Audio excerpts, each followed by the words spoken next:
반갑습니다. 오늘 이렇게 바쁘신데 시간 내주셔서 우리 교회 창립 기념주일에 참석하신 여러분을 주님의 이름으로 환영합니다. 여러분 자신을 위해서 한번 박수하겠습니다. 그리고 우리 글로리아 선교단 해마다 오셔서 너무 예쁜 공연을 해주시는데 한번 힘차게 감사의 박수를 드리겠습니다.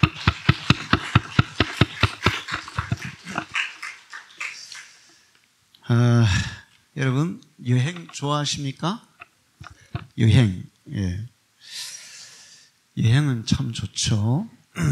근데 여행에서 가장 즐거운 여행이 되려면 뭐가 필요할까요? 뭐가 제일 즐거운 여행이 될까요? 정답을 바로 얘기하시면 안 되고 좋은 경치, 또 좋은 음식, 좋은 숙박시설, 또 편리한 교통편, 이런 것들이 좋은 여행의 조건이 되기도 해요. 그러나 그 모든 것들이 다 갖춰 있다고 해도 같이 여행하는 동반자가 좋지 않으면 그 여행은 그냥 망치는 거예요. 전혀 재미없어요. 힘든 여행이 돼요. 그런데 우리의 인생이 바로 여행과 똑같거든요.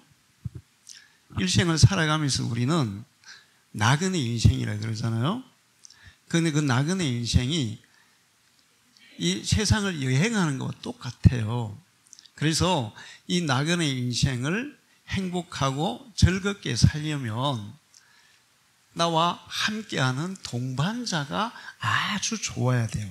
동반자가 좋은 동반자가 있어야 여행이 즐거운 거예요. 미국의 그 부부가 80년을 같이 사신, 남편은 106살이고 아내는 105살, 80년을 같이 사신 아직도 살아계신 부부가 있었어요. 그래서 어떻게 그렇게 건강하게 장수하십니까? 물어보니까 우리는 부부가 너무 좋은 동반자입니다. 우리는 너무 좋은 동반자예요.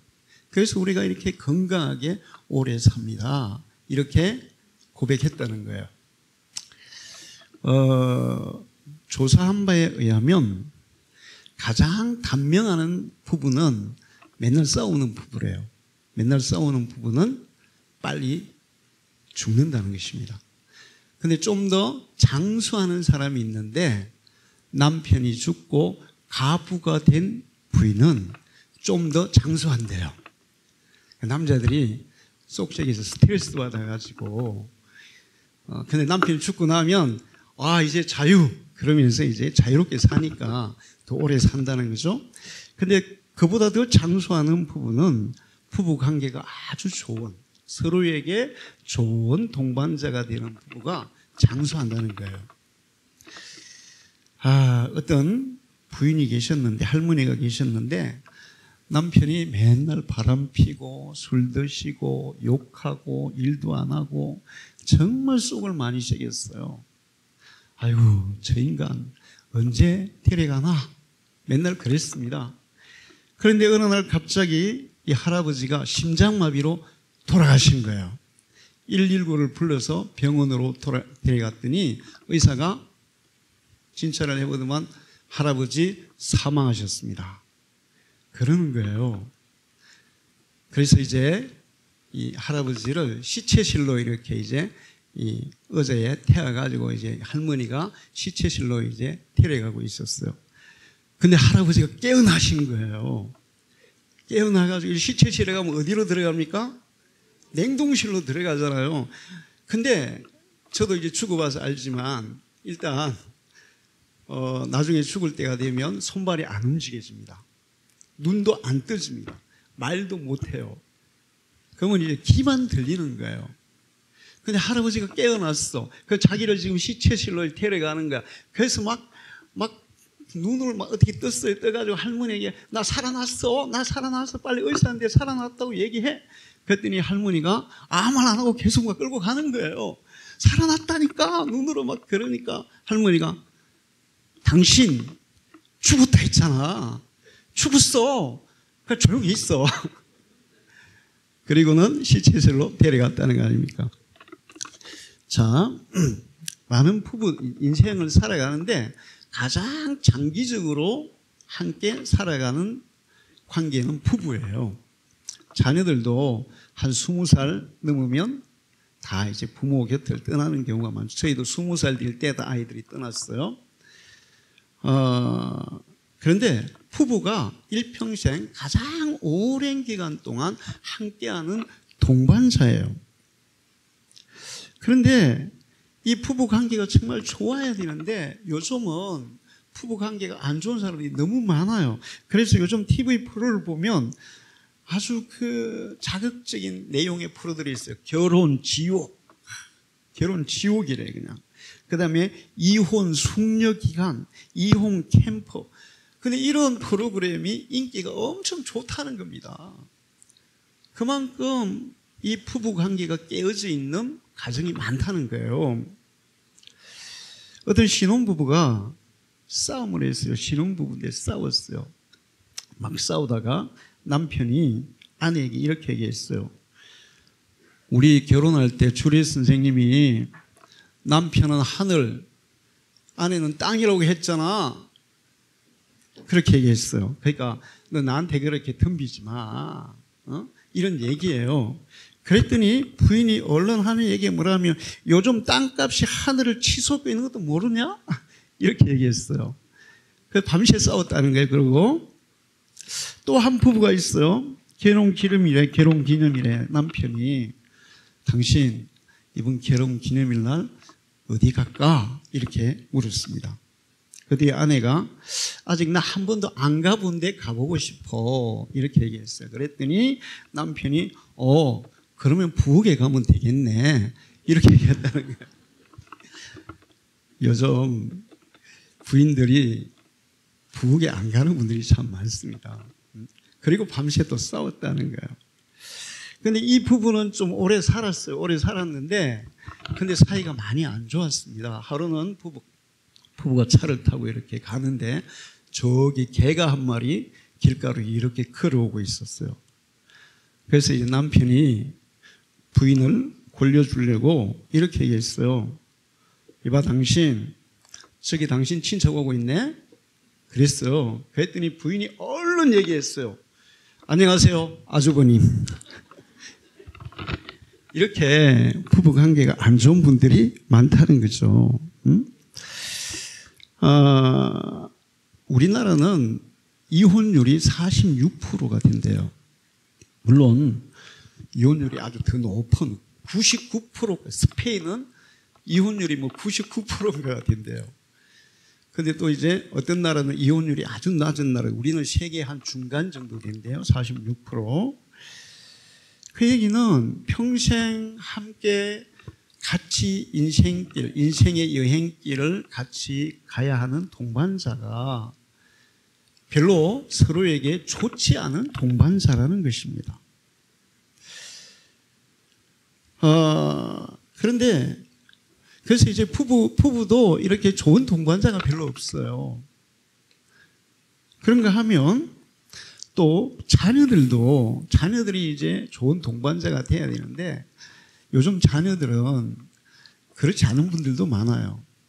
그런데 우리 교회 성도들, 지금 어른 성도들은 정말 저는 존경스럽습니다.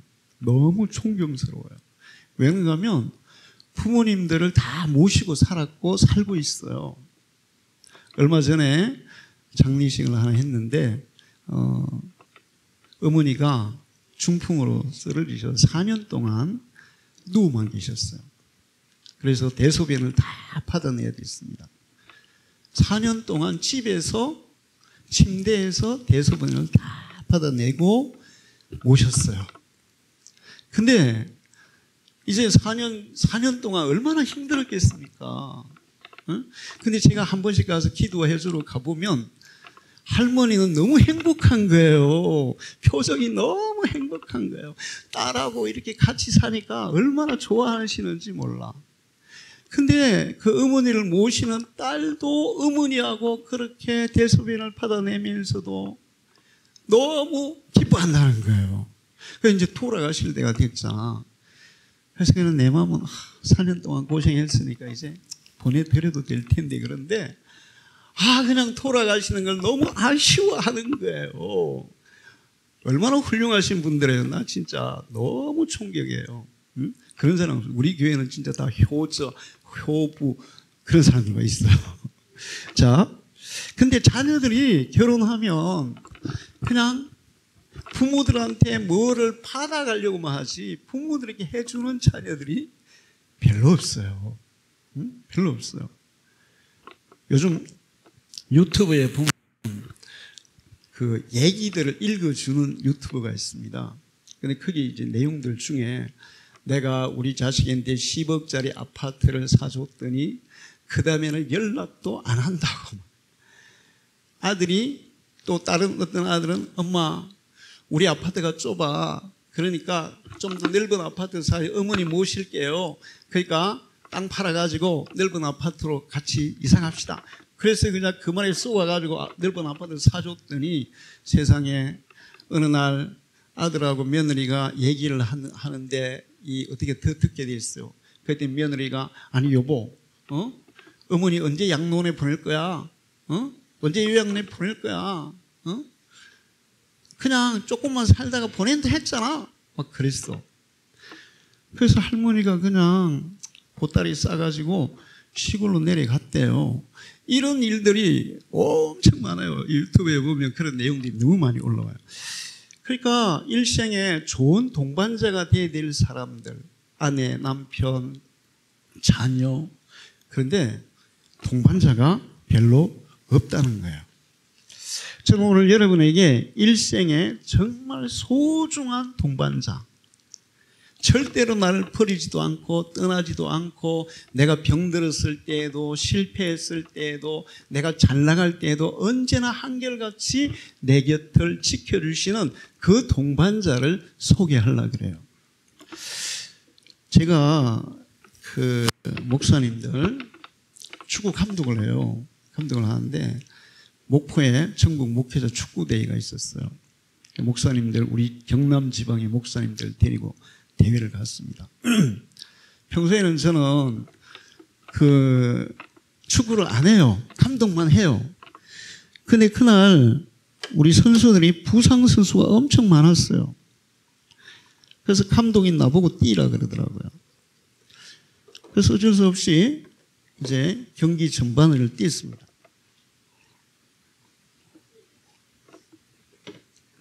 전반을 뛰고 딱 나왔는데 우리 선수들끼리 싸우고 있는 거예요. 서로 뭐 니 잘나니 내 잘나니 싸우고 열 팍 받아가지고 그만 딱 이런 순간에 심장이 딱 멎어버린 거예요. 그래서 제가 이렇게 딱 쓰러졌죠. 그리고 앰뷸런스 타고 병원에 갔어요. 심폐소생술에 깨어났다가 병원 가다가 또 심장이 멎었어요. 병원 가서 이제 전기 충격 2번 해가지고 깨어났는데 그래도 나는 전혀 의식이 없었습니다. 8시간 만에 목포 한국병원 중환자실에 깨어났어요. 깨어날 때 우리 최 장로님이 그 밤에 10시에 전화를 받고 김해에서 목포까지 새벽 2시인가 도착해가지고 딱 도착했을 때 제가 깨어났어요. 깨어났는데 목포 한국병원에서는 뭐 방법이 없다. 그래서 이제 한 10일 있다가 부산의 백병원에 갔습니다. 백병원에서도 자신이 없다.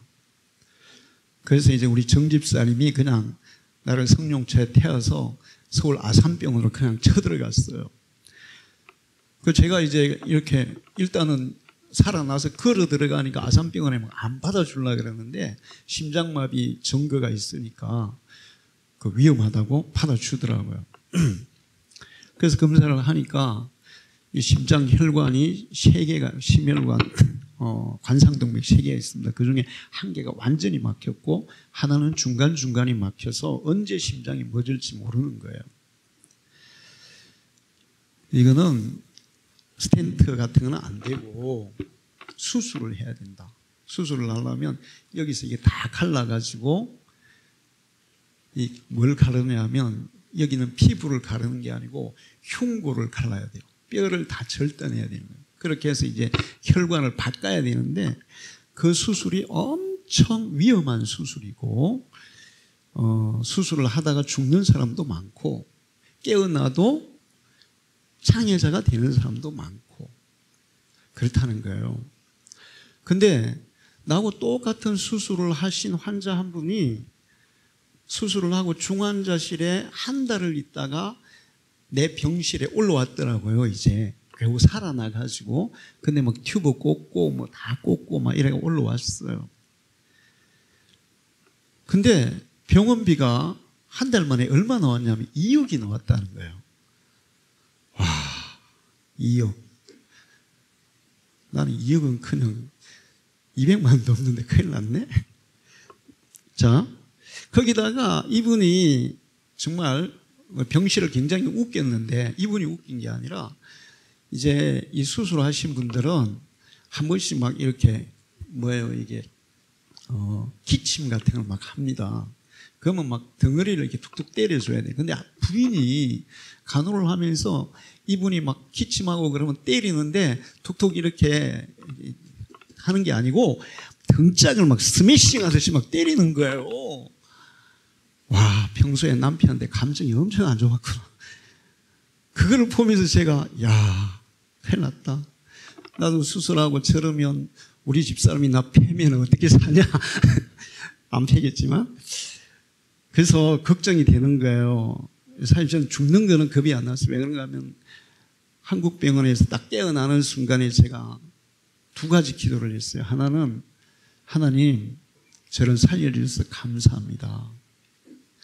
그런데요 하나님 그냥 나 풀러 가셨으면 더 좋았을 뻔했어요. 풀러 가셨으면 더 좋았을 뻔했어요. 제가 이 얘기할 때마다 우리 집사람한테 너무 미안해요. 아이들은 다 이제 결혼하고 그래서 상관이 없는데 그랬는데 죽는 건 겁이 안 나는데 이제 장애자가 되거나 그럴까 봐 너무 두려운 거예요. 그래서 내일 이제 기적적으로 원래 아산병원은 뭐 심장 판막적인 건 2년 만에 예약하고 2년 만에 수술하고 또 급하지 않은 사람은 한 달, 2달, 3달 걸려요.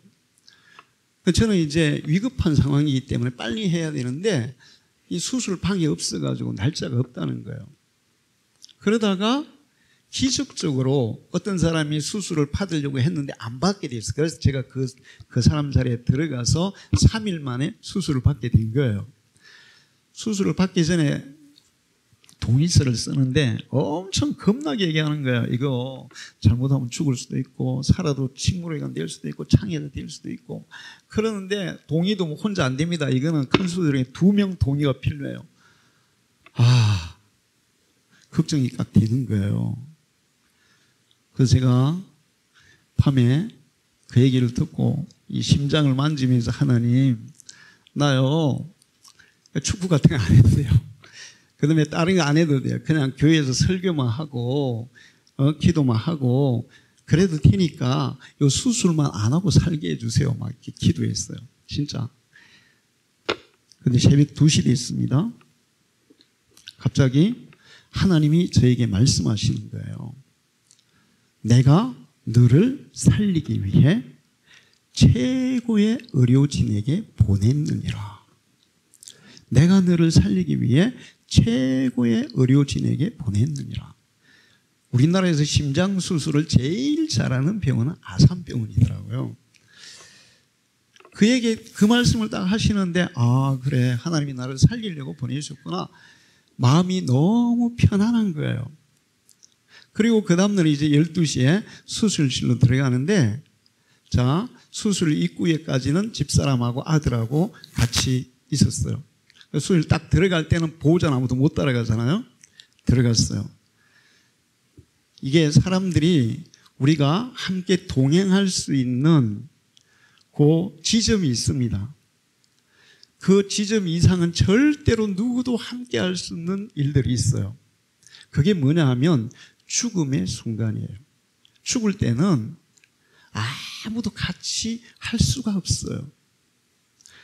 그런데 이제 수술방에 이렇게 들어가기 전에, 이 수술실 들어가기 전에 환자를 한 10분간 대기를 시키더라고요. 환자 혼자만 대기를 시키는 거예요. 근데 아무도 없어요. 간호사도 없고 의사도 없고 나 혼자서 이제 딱 대기를 하는데, 이제는 이거 갈라야 되잖아요.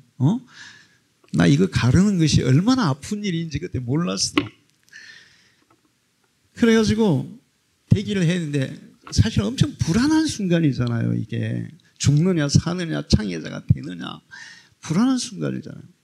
그래서 저는 제 평생에 그 10분이 가장 평안했어요. 왜 가장 평안했을까? 의사도 간호사도 보호자도 아무도 함께 할 수 없는 그 자리에 내가 믿는 예수님이 함께 계시더라고요. 할렐루야. 주님이 지금 나와 함께 계시는구나. 내 곁에 계시는 주님을 느낄 때 나는 너무 마음이 따뜻하고 너무 평안하고, 지금까지 살아오면서 그렇게 평안한 순간을 그때 처음 경험했어요. 가장 편안한 순간이었어요. 자, 우리가 부부가 동반자가 되어서 함께 동행하는데 마지막 죽음의 순간에는 남편도 아내도 자녀도 아무도 같이 갈 수가 없어요. 근데 그 마지막 죽음의 순간에도 우리와 함께 그 죽음의 강을 같이 건너가 줄 수 있는 분이 바로 예수님이에요. 할렐루야. 그래서 우리가 예수님, 제가 이제 이 촌에서 목회를 하다 보니까 결혼식은 줄이 한 번밖에 못 했어요. 제 나이가 65이에요. 그 다음에 우리 교회에 올해 10년 만에 아기가 하나 태어났어요. 10년 만에. 제가 장례식은 거의 매년 했습니다.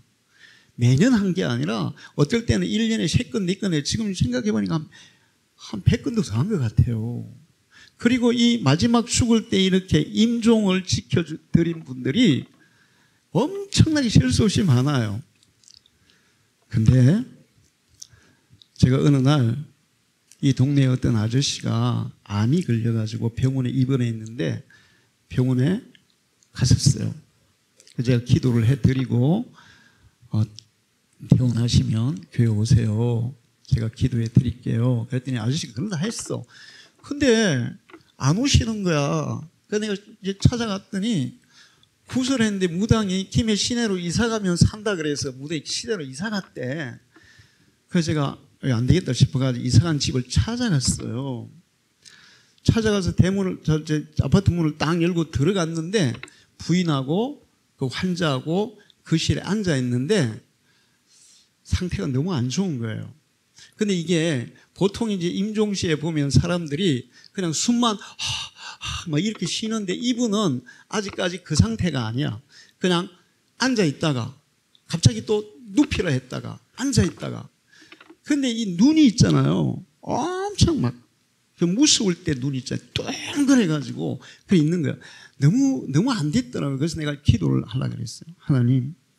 딱 기도를 하려고 하는데 하나님이 나보고 기도하지 마라 이러는 거예요. 아니 세상에 목사가 기도하려는데 하나님이 어떻게 기도하지 말라 그러시지? 그 내가 이해가 안 돼요. 하나님 왜 기도하지 말라 그래요? 이 사람 불쌍하잖아요. 이 사람 죽으려 하는데 기도해야죠. 기도하지 마라. 그랬더니 하나님이 이러시는 거예요.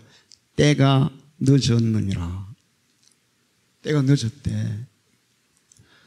그래서 제가 이제 그걸 지켜보는데 이분이 막 죽음이 두려워서, 그러니까 자기도 이제 이 정신이 깜빡깜빡 하는 거예요. 그러니까 정신이 깜빡할 때마다 눕히라 했다, 일어났다가, 그 다음에 막 기었다가 막 죽음이 너무 두려운 거죠.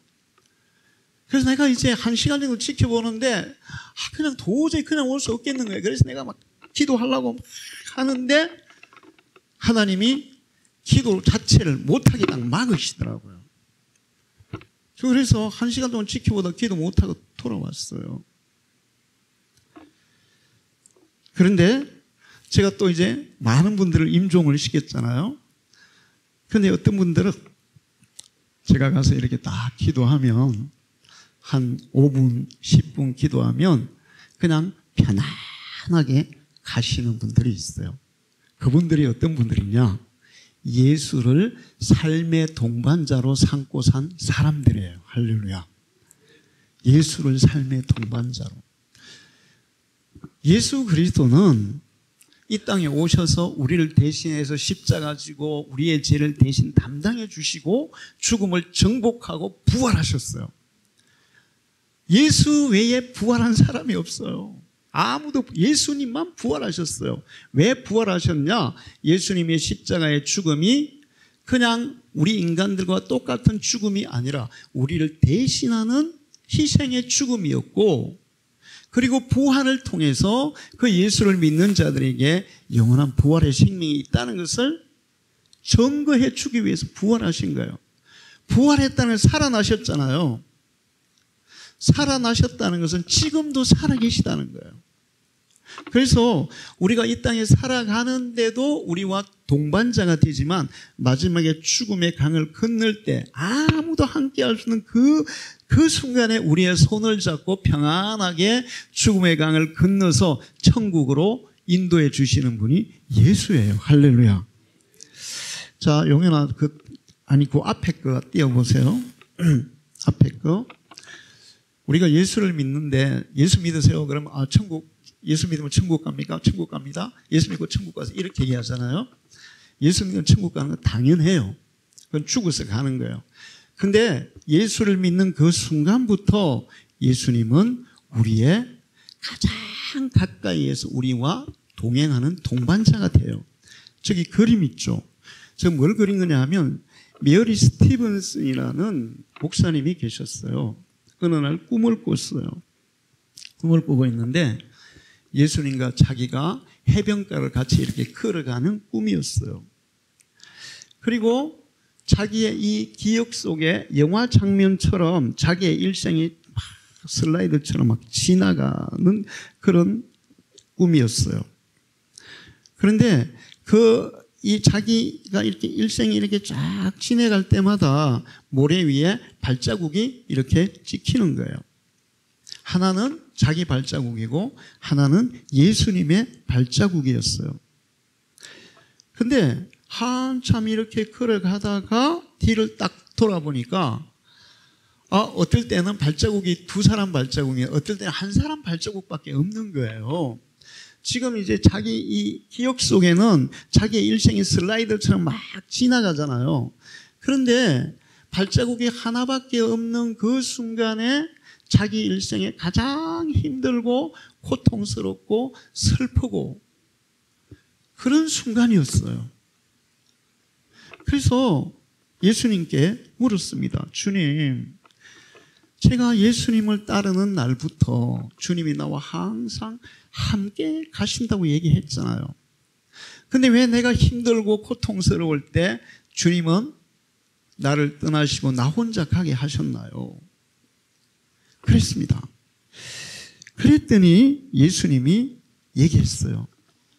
아들아, 그 발자국은 내 발자국이 아니고 바로 나의 발자국이었다.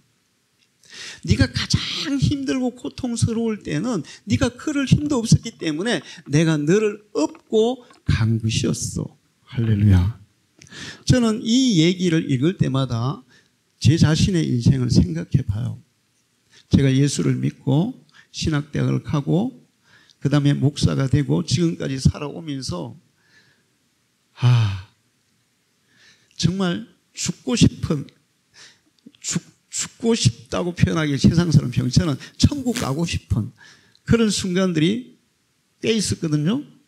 어떨 때는 한 달에 결제해야 할 돈은 700~800만 원인데 교회 재정은 100만 원도 안 돼. 그러면 막 머리가 쭈삣쭈삣 서요. 왜 쭈삣쭈삣 서냐? 하나님, 교회가 부도나면 하나님 망신시키잖아요. 응? 그냥 이게 내 빚이면 그냥 내가 그냥 뭐 파산 신청을 하든지 뭐 그렇게 하면 되겠지만, 응? 목사가 또 파산 신청해도 또 하나님 영광 가리는 거고, 교회가 부도났다 그러면 얼마나 사람들이 그래 하나님이 어디 있냐 이렇게 얘기할 거 아닙니까? 그러니까 머리가 막 쭈삣쭈삣 섰어요. 그런 순간. 그 다음에 아파가지고 제가 119에 3번 실려갖고 죽었다가도 살아나고, 어떨 때는 막 칼 들고 도끼 들고 와가지고 죽인다고 막 설치고, 차 들고 와서 그냥 우리 집사람 깔아버리고 막. 그래서 천국 가고 싶은 순간들이 많았어요. 근데 제가 이렇게 쭉 돌이켜보면 정말 내가 어렵고 힘든 순간에는 정말 예수님이 나를 안고 업고 갔다는 것을 저는 그대로 믿어요. 할렐루야. 자, 여러분의 인생에 힘들고 어려운 일이 수없이 많이 생겨요. 내 스스로 내 힘으로 안 되는 일들 너무 많아요. 그럴 때 그 안 되는 것들을 되게 하시는 분이 예수님이에요. 할렐루야. 이번에 우리 다니엘 기도회 때 20명의 강사가 나와서 이제 얘기를 했어요. 그 중에 한 분이 무슨 얘기를 했냐면, 자기가 대구에서 학원을 했어요. 학원 강사를 하다가 학원을 하나 인수를 받았는데, 학원 강사만 100명이 넘는 엄청 큰 학원이죠. 이걸 하다가 부도가 난 거야. 부도가 나가지고 정리를 하니까 빚이 25억이 있는 거예요. 여러분, 빚이 25억, 이거 진짜 웬만히 벌어가지고 평생 갚아도 못 갚을 빚이잖아요. 그리고 이제 달실방으로 쫓겨났어. 달실방으로 쫓겨나서 달실방에 이제 살게 되는데, 이분이 그때 예수를 믿고 있었거든요. 그래서 저는 그분 얘기를 들으면서, 야, 정말 예수 믿는 믿음은, 와, 정말 대단한 능력이 있다, 이런 걸 느꼈어요. 왜 그런가 하면, 그 정도 되면 보통 사람들 어떻게 합니까? 자포자기, 술 먹고, 그냥 될 대로 되라, 그냥 노숙자 되고, 막 그러잖아요. 근데 이분은 예수를 믿으니까 10가지 원칙을 정한 거예요. 나는 절대로 아무리 힘들어도 술을 먹지 않는다. 그리고 가족들에게 힘든 내색하지 않는다. 이게 믿음의 힘이에요. 할렐루야. 예수 믿는 사람들은 그런 능력이 있어요. 그 다음에 또 하나는, 내가 아무리 힘들어도 나의 동반자가 되시는 예수님께 기도한다. 그분을 의지한다. 10가지 규칙을 정해가지고 실천을 했어요. 그리고 이제 10년이 지나서 이번 11월 달 다니엘 기도회 때 강사로 나오신 거예요. 그분이 나와가지고 그동안의 그 힘든 과정을 쭉 얘기하면서, 그 10년 만에 25억 빚을 다 갚은 것은 당연하고, 딱 10년이 됐대. 그날 그 간증할 때 됐는데, 그때 올해 자기가 10년 만에 낸 소득세가 얼마였을까요? 소득세가 얼마였을까요? 바로 25억이었어요. 할렐루야. 소득세가 25억이면 실제 소득은 얼마예요? 100억도 훨씬 넘어가는 소득이에요. 자, 그러면서 하는 얘기가, 이거는 사람이 이건 할 수 있는 게 아니에요. 하나님이 돕지 않으면 안 되는 거예요. 예수님이 나와 함께 하지만 안 되는 거였어. 내가 예수님이 함께 했기 때문에 좌절하지 않고 포기하지 않고 내가 그거를 이겨낼 수 있었고, 내가 그걸 이겨내면서 하나님이 나를 도우사 25억 빚을 갚을 뿐 아니라 25억의 소득세를 내게 했다고. 할렐루야. 이게 우리와 동반자 되시는 예수님의 능력이에요. 자, 다음 그림 넘겨보세요. 용현이. 예수님은 선한 목자라고 말씀하고 있어요. 선한 목자인데 어떤 선한 목자냐? 양들이 위기에 닥쳐서 양들이 죽을 상황이 될 때 자기의 생명을 버리면서까지 양들을 살려내는, 그리고 양들이 필요한 모든 것들을 조금도 부족함이 없이 공급하시는 그런 목자라는 거예요. 할렐루야. 어떤 분들이 저에게 그런 얘기를 해요. 박 목사님은 촌에서 목회를 하는데 혹시 밥 안 굶었습니까? 이런 얘기예요.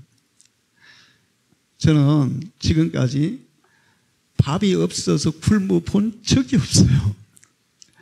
항상 많아서 문제지, 더 많아서 문제지 밥이 없어 굶어 본 적이 없어요.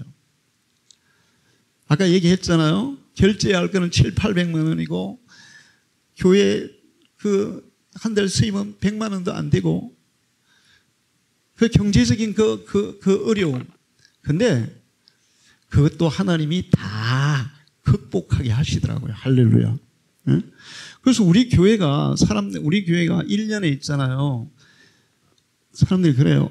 그 시골의 작은 교회가 다른 데서 이렇게 지원받아야 되지 않습니까? 이렇게 얘기해요. 근데 1년에 우리가 보내는 선교비가 작년에는 3천만 원이었고 올해도 한 2천만 원 정도 됩니다.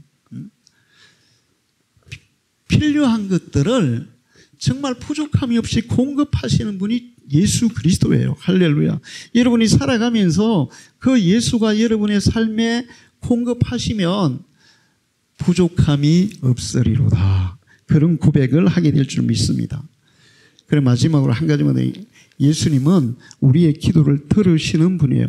내 이름으로 무엇이든지 내게 구하면 내가 시행하리라. 내 이름으로 무엇이든지 내게 구하면 시행하리라. 우리 어머니가 불교의 독실하신 분이었어요. 근데 항상 하시는 얘기가 내가 그렇게 콩을 많이 드리는데 단 한 번도 응답을 안 해주더라. 콩이 부족해서 안 해주나? 그건 아닌가? 눈이 막 이만큼씩 와도 산을 넘고 막 그 높은 산을 지나서도 막 공들이러 가고 했는데도 안 해주더라. 지금 제가 보니까 그분은 해줄 수 있는 능력이 없어요. 또 어떤 분이 그랬어요. 내가 우리 조상들을 그렇게 지극정성으로 섬겼는데 근데 가족이 한 번에 3명이 돌아가시고 자기가 그렇게 아끼던 장남이 그냥 죽어버리고 그리고 나서 이분이 내가 그렇게 섬기던 조상 이 아무 소용없다. 에라 난 예수 믿으란다. 그리고 교회를 오셨어요. 할렐루야. 자, 하나님은 우리의 기도를 들어주시는 분이에요. 여러분 기도에 응답을 줄 수 있는 분에게 기도하십시오. 세상에 그 어떤 종교도 기도 응답할 능력이 없어요. 살아계신 하나님만 우리에게 기도 응답을 주는 능력이 있습니다. 이사야 46장 9절을 보면 너희는 옛적 일을 기억하라. 나는 하나님이라. 나 외에 다른 이가 없느니라. 나는 하나님이라. 나 같은 이가 없느니라. 할렐루야. 천지를 창조하신 하나님 외에 다른 신 없어. 인간이 그냥 의지 대상으로 만들었을 뿐이지. 그럼 하나님도 만든 게 아니에요? 그 하나님 몰라서 그래요. 하나님은 절대로 인간이 만들 수가 없어요. 왜 그러냐면 성경에 하나님이 자기를 소개하고 있는데 인간은 지어낼 수 있는 그런 분이 아니에요. 하나님은 우리의 기도를 들어주세요. 저는 지금까지 수없이 많은 기도를 응답받았는데 우리 딸이 결혼해가지고 아기를 놓고 싶어 해 엄청 애를 썼어요. 근데 아기가 안 쓰는 거예요. 병원에 검사를 했더니 절대로 아기를 못 가진다. 자궁을 드러내야 된다. 살려면 자궁을 드러내야 된다. 세상에 정말 제가 우리 아들은 좀 이렇게 그냥 방치했지만 우리 딸은 진짜 애지중지했거든요. 그러니 정말 하늘이 무너진 것 같은 거예요. 아니 결혼해서 아기도 안 놓고 자궁을 드러내면 어떻게 하겠다는 거예요. 제가 하나님께 기도했어요. 하나님 우리 딸에게 아이를 낳게 해주셔야 돼요. 우리 딸을 고쳐서 저 병을 고쳐서 아이를 낳게 해주셔야 돼요. 하나님 제가 하나님께 그 떼를 쓴 게 아니고 아예 음포를 놨어요. 하나님 내 기도 안 들어주시면 내가 금식하다가 그만 죽을 겁니다. 진짜 나는 뭐 죽는 건 겁이 안 나니까 나 금식하다 죽을 거예요. 그러니까 나 죽이든지 우리 딸을 고쳐서 아기 낳게 하든지 둘 중에 하나 끝장을 봅시다. 진짜 저는 간절했어요. 그런데 우리 딸이 치료됐어요. 할렐루야. 그리고 임신해서 아들을 낳았어요. 이번에 둘째를 임신했어요. 이거는 의학적으로 절대로 불가능한 일이에요. 절대로 불가능한 일이에요. 하나님만 할 수 있는 일이에요. 할렐루야. 하나님은 나뿐만 아니라 여러분의 기도도 들어주십니다. 예수님이 여러분의 인생의 동반자가 되면 여러분이 이 땅에 살아가는 동안에 가장 복된 삶을 살게 될 것이고 마지막 죽음 앞에서도 두렵지 않게 죽음을 당당하게 맞이할 수 있는 사람이 될 것이고 죽음 이후에는 예수님과 함께 영원한 천국에서 영생을 누리게 될 줄 믿습니다. 이 예수님을 동반자로 삼고 살아가기를 축원합니다. 우리 다 같이 한번 기도하겠습니다. 가슴에 한번 손을 얹으시고 다 손을 얹으시고 저를 따라서 한번 기도해 보세요. 따라서 하는 기도에 하나님의 은혜가 있어요. 하다 보면 예수님이 우리를 찾아오십니다. 살아계신 하나님 우리를 만나 주십니다. 그리고 우리의 인생을 놀랍게 변화시켜 주십니다. 한번 따라해 보겠습니다. 하나님, 저는 죄인입니다. 내 죄를 예수님께서 대신 담당해 주신 줄로 믿습니다. 그리고 예수님은 우리와 항상 동행해 주시겠다 하셨습니다. 나도 예수님과 동행하는 사람이 되고 싶습니다. 이 시간 예수님이 나를 찾아와 주시고 나를 만나 주시고 내 인생의 동반자가 되어 주옵소서. 예수님의 이름으로 기도합니다. 아멘.